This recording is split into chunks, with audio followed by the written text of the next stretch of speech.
Marks. I'm Steve Coon's nephew, Margo's son. And, I was thinking about what I'm going to say while I was up here, and I didn't write nothing down. I just wanted to speak from my heart.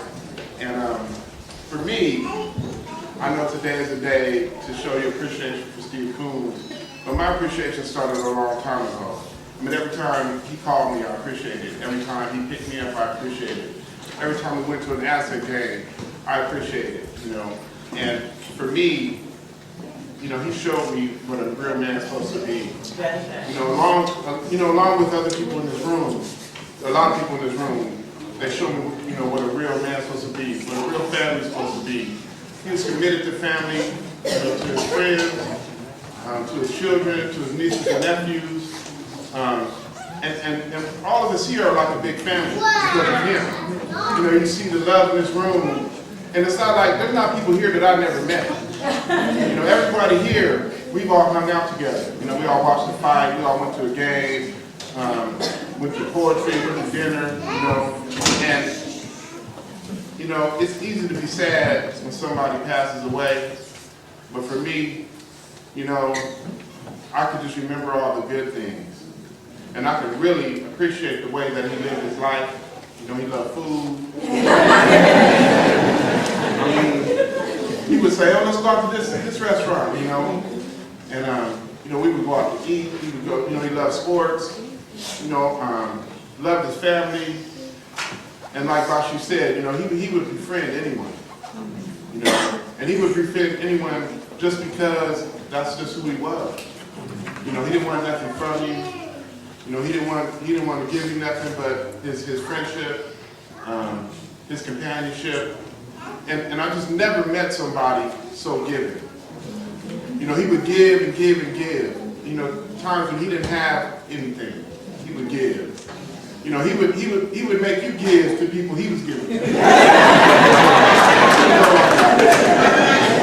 say, "Oh, Steve, who's this guy giving the right arm to?" So, and I know, they say the gift is given, it's not received, and he lived his life that way. He just gave and gave and gave. For me, being his nephew, I've known him all my life. There's not a time whenever I didn't feel his presence. Just like a lot of people here in this room, our family is really like a family. All my uncles, all my nieces and nephews, all my cousins, my grandparents, extended family, they all guided me to where I am today. And Steve Coons played a big role in that, a really big role. And I could feel, how much he touched everyone in this room too. Not only just family, but just students, friends, colleagues. It's hard to put into words how great a man that I thought he was. And I appreciate that a long time ago. When Uncle Steve, you could get mad at him, but you can't stay mad long with him. You can have a dispute with him, but after that, you guys are going to be fine. And his giving, and I'm going to just share one small story that happened between me and him, because I used to give a ride home from work sometimes because Uncle Steve always had this car that was breaking down, or his gas wasn't right. I don't know. Jerry would call me and say, "Pick up your uncle from work," and I said, "Sure," So I go pick him up, and man, every time I would go pick him up, he would be out past within like 7, but it would be 9. We'd be sitting inside his office talking to somebody. I'm like, "Dang, I got kids at home." But you appreciate it. You appreciated that he was so giving.